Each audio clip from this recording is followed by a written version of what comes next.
Okay, fine. So let's again look into this. And do you remember where was phase noise, or what was the reason of the phase noise which was there? It is actually our, it is actually the LO, or the local oscillator. This is actually the reason. And yeah, I'll just read out the statement and we'll try to justify it. That phase noise is due to the random phase fluctuation at the local oscillator. Let's see. So what is the role? What is the role of the local oscillator? Or what is the expectation from that? Its expectation is to just generate a periodic signal, which is perfect. Although my drawing is not perfect, but yeah, assume it to be a perfect. So perfect means phase of every period, phase should be same. But it's not the case always.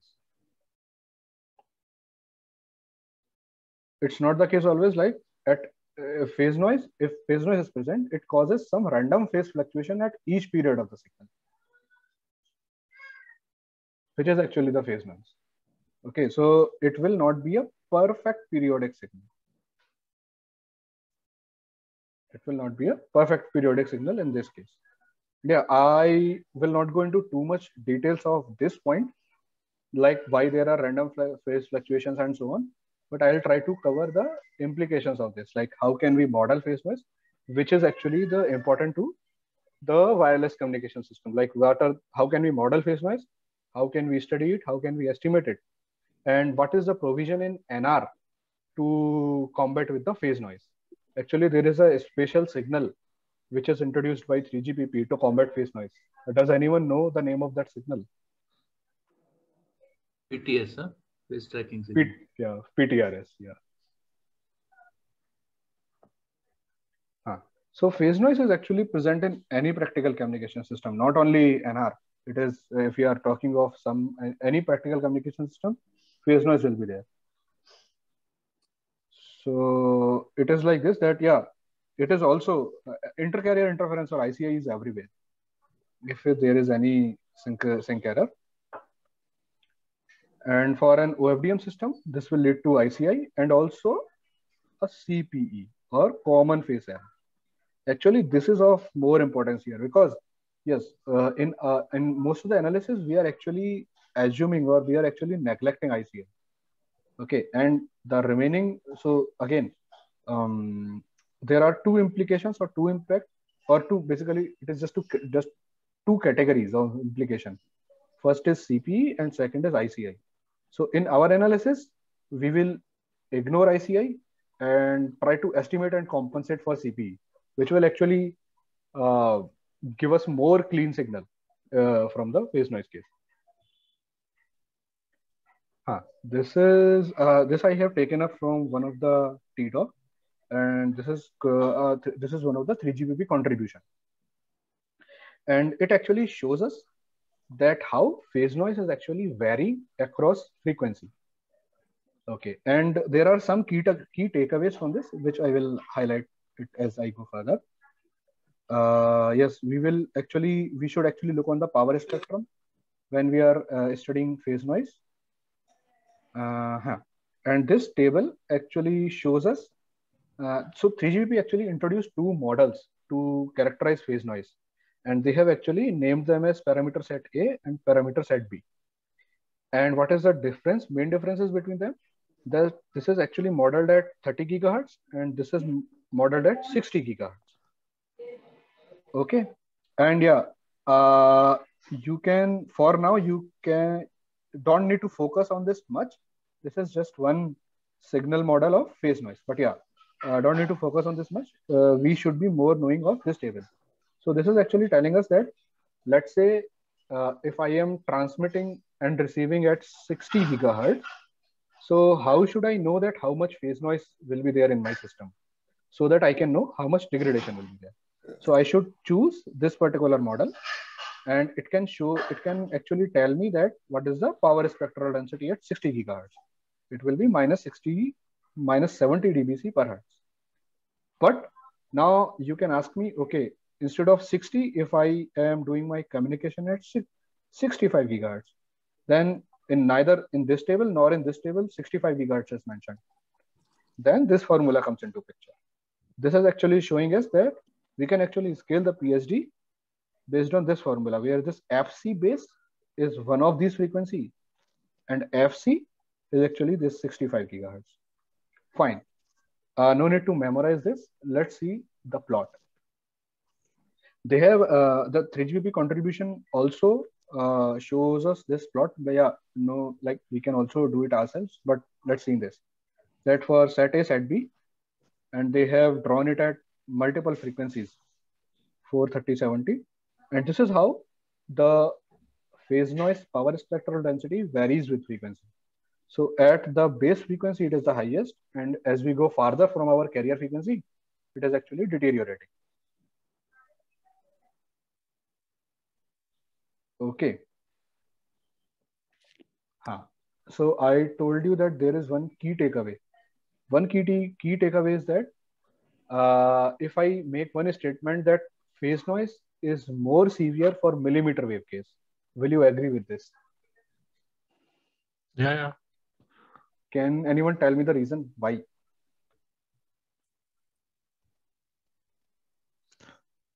I mean, the higher frequency, it's difficult to find the phase shift because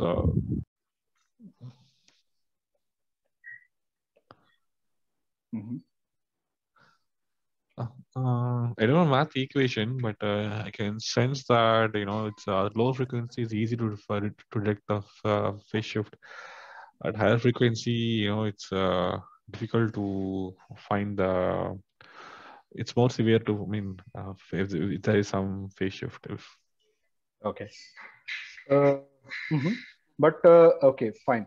But if I just look into these tables and equations, then it is easily reflected from this table that a magnitude of PSD of phase noise is actually increasing as we go higher on the carrier frequency case. See, on 30 gigahertz, it is around minus 80. On 60, it is around minus 70. And as we go higher on the frequency scale, the phase noise PSD will increase. And from this formula also, there will be some logarithmic summation or logarithmic addition as I go higher on the frequency scale. So the basic answer is the phase noise magnitude is actually increasing with increasing frequency.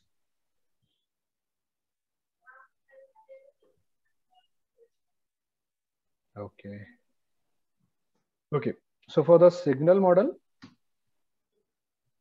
yeah. So this is how we can actually model this. So this is the theta m will be a random variable here, and we said that there is some random phase fluctuation, which is actually modeled by crystal. And to again solve it further, take the FFT and try to distinguish two terms or try to categorize two terms. This is the CP and this will be the ICI. Okay. I have not yet. Maybe we can easily solve this theta mn further. Yes. Yeah. So sorry, just one question. So when you're modeling, can you please go back to that previous slide? Sure. So yeah. So when we are basically doing this, right? So when we specify, we are taking into account the properties of a good crystal or a good LO. When we are basically talking about the PSD, a tolerable level of PSD, or it can be different because particularly if you're operating at millimeter wave frequencies, your crystal it has to be very sensitive. Right. Compared to the lower, the sub 6 gigahertz or. So is that also taken into consideration that, Okay. I think is it purely the physics? Is it purely the physics? I think no. So yeah, to answer your question, honestly, I don't know the exact answer, But yes, 3GPP might have taken into that account. So this I have picked up from the 3GPP contribution. Yeah. So yes, so at millimeter wave, LO should be more accurate. Correct. And they should have taken that into account. I think yes. I see. I think based on that, they might be varying their pole and zero frequencies.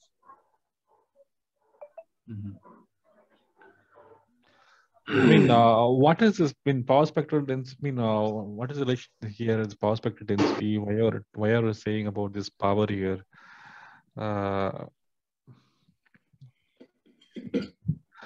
not asking what is power spectral density. I'm just asking, what is relationship here with this phase noise? That's PSD and the phase noise. Okay. So actually, PSD is used to characterize phase noise. Like higher the PSD, more severe is the phase noise. Okay. So in this case, you can just assume that this PSD is the power, or this is the PSD of the phase noise. So ideally, my phase noise should be 0 or as low as possible. So if I am looking at this PSD chart, and if the PSD is higher on this scale, then I should be this actually indicates that my phase noise impact is more. Okay.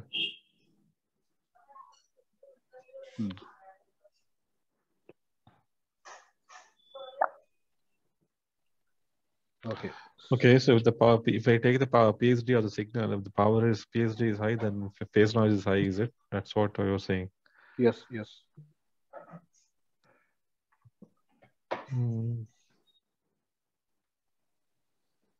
Okay. Okay. So or is it the other way around? Because you have to, when you say high, you're talking negative. You're taking minus 70 dB, for example. That is high relative to minus 130, right? So yes, if your yes. power spectral density drops as a function of the frequency offset. No. So no, high means high. High means minus exactly. 70. Yeah. Exactly. So it is high, then your frequency offset is. No. Don't look at the frequency offset scale for now. Let's talk only of the carrier frequency. So this will be my carrier frequency, and this is some deviation from the carrier frequency. Let's look on the zero frequency offset case, or basically the low frequency offset case. So we said that at millimeter wave would be more the impact will be more severe in millimeter wave case. So in this case, 70 gig is millimeter wave, while 4 gig is the sub-6 case. Correct. So we can say that for lower value of PSD, the impact is lesser. For higher value of PSD, the impact is more. Oh, okay, right. Okay. Yeah, it's okay. I understood. You're talking about the impact. Yeah. Okay, perfect. So yes, again, we have categorized the impact of PSD in two categories: common phase error CPE and intercarrier interference ICI. Yeah, so I will not go into too much analysis of this, but we'll try to describe this. So CPE, or the common phase error, is constant across subcarriers. This is its nature. Like if I go on to solve this CM0, we can actually prove this, that it is constant across subcarrier, but varies across symbols. Okay. And basically this property we are utilizing, or this property is actually utilized to design the PTRS occurrence. I think I have included, I have included that also. So remember this, we will try to see how PTRS is actually designed based on this nature. Okay, so first estimation, how can we estimate CPE? So NR introduced PTRS for doing this. And yeah, PTRS needs to be dense in time, but can be sparse in frequency. Yes, phase noise tends to change across time, but tends to remain relatively constant across frequency, which is also dictated by the variation of the CPE. Okay. This particular picture actually shows us the occurrence of PTRS in this particular case. So actually, yeah, PTRS, there are some parameters to control in PTRS. So this is actually, this capital L represents the time density, and K is represents frequency density.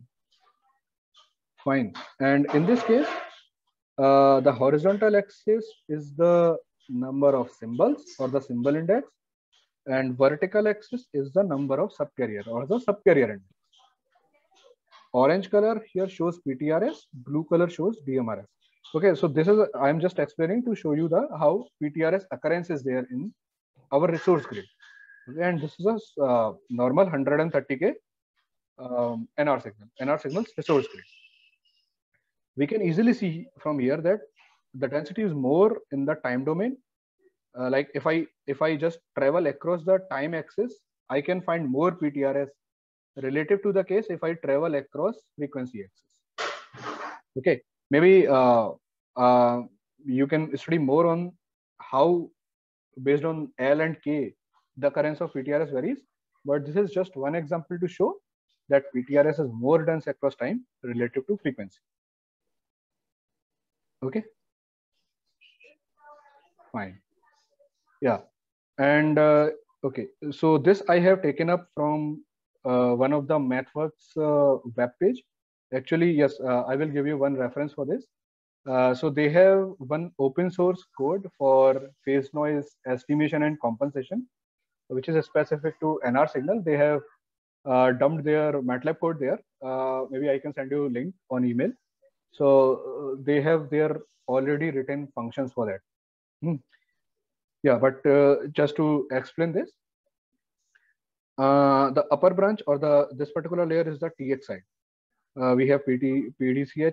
Sorry, we are encoding our code word onto PDSCH channel, then doing the CPU FDM, which is just taking the IFFT and so on, other functions. Then at the LO, phase noise is introducing. Then at the receiver part, we are, yeah, this is just a reception. And yes, based on the application, we are either calculating EVM or BER. If we break our receiver into multiple blocks, then this is the timing synchronization block, where we can do our CFO, SCO, estimation correction, and so on. Then CPU FDM demodulation, channel estimation, equalization, and at this point, I should do our CP estimation and correction.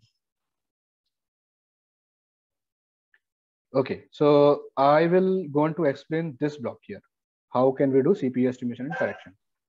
So this is very simple. Right. So as you have seen here that this block is after equalization.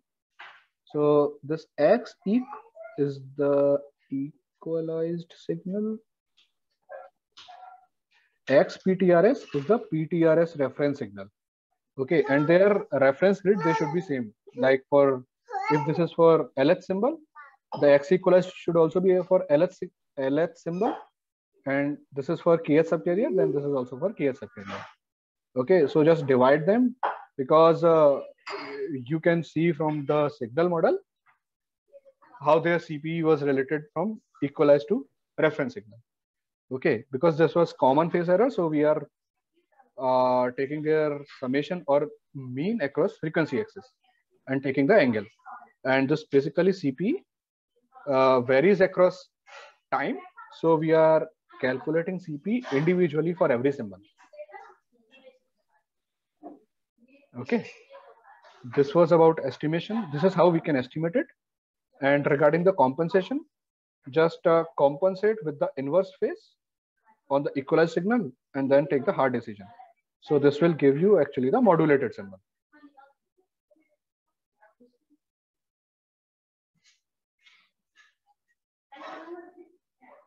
Any questions on this part?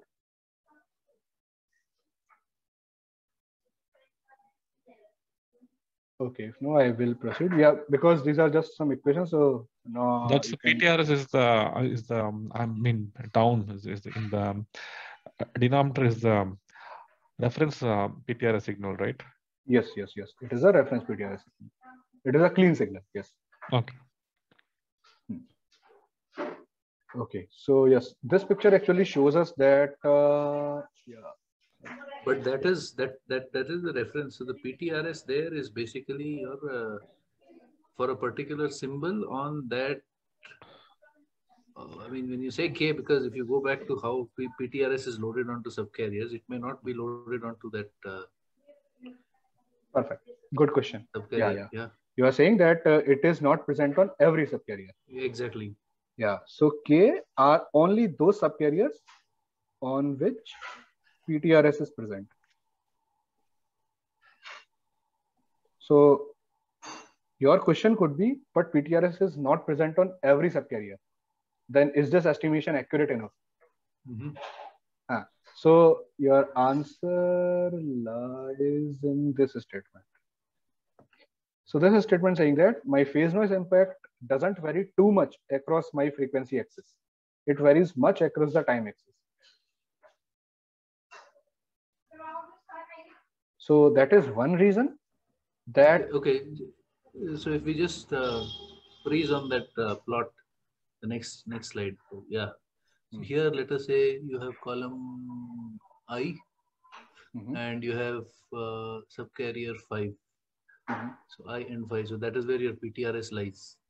Now, the equalized symbols basically are, I mean, per subcarrier will be 1 to say 36. So each of the 1 to 36 samples, that is K goes from 1 to 36.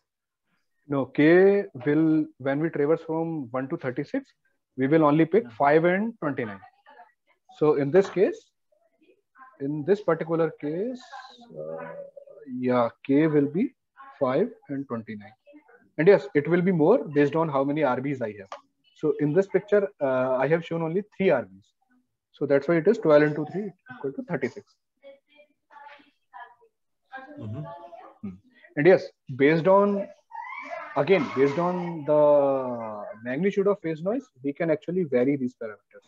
So if I recall correctly, K can be 2 and 4 for CPU FDM. So here across 3 RBs, you have 2 PTRS. Or yes. Yeah, you are right. For one symbol, 3 RBs, I have only 2 PTRS elements. Okay, so what about the RB where there is no PTRS? That means they have loaded the PTRS in some RBs only. So for that, high band and low band, maybe let us say. No. In this case, it will be on every alternating RB, because K is equals to 2. Yeah, it will be on every alternating RB. Okay. So, for example, for then what will you do? What will you do for those RBs which don't have PTRS? Then right. Okay. For this, I will again come back to this. CP, I am calculating for every symbol. Okay. So when you are calculating CPE, I'll say don't look in this direction. Look in this direction. Look from a symbol perspective.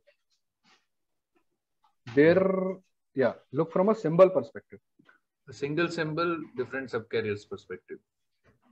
Right. Keep L constant and vary the K. Vary the K. That's what this thing is doing. That's what the formula is doing. But what I'm asking is, you have only 5 and 29. So how are you going to say something for? Okay. For those we will do interpolation.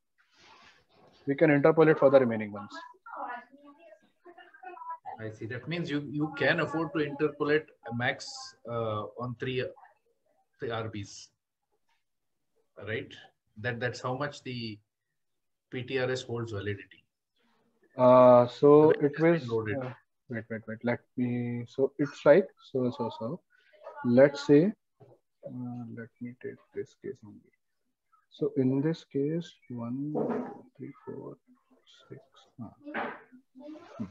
In this case, if I count L, then the PTRS symbol is present on 1, 4, 6, 8, and so on. Okay. So the computed CPE will be on 1, 4, 6, 8, and so on. Let's say I estimated my CPE on these symbols, and when I go to compensate, I will apply this particular CPE belonging to symbol number 1 to all subcarriers of that particular symbol. Okay, that is what I wanted to know. And if then your next question could be, what about symbol number 2? What about symbol number 3? What about symbol number 5? Yes. For those we will do interpolation. Yes, for those we will do interpolation. So you are basically doing time domain interpolation and Yes. frequency domain interpolation. No. For frequency domain, we will take the same CPE for all subcarriers. We are not doing interpolation. Okay. We are doing interpolation only across symbols. Then the interpolator could be as simple as a plus b by 2, or I will leave it to the. I mean, we should leave it to the implementation part. Like it could be linear, it could be cubic, it could be anything. Yeah, but yeah, simplest is linear. Whatever you said, the averaging a plus b by 2. Yeah. Right. Okay. Okay, perfect. Yeah, so this picture actually shows us the impaired case and corrected case. Okay, so we can just see that how bad it looks, and this is much cleaner.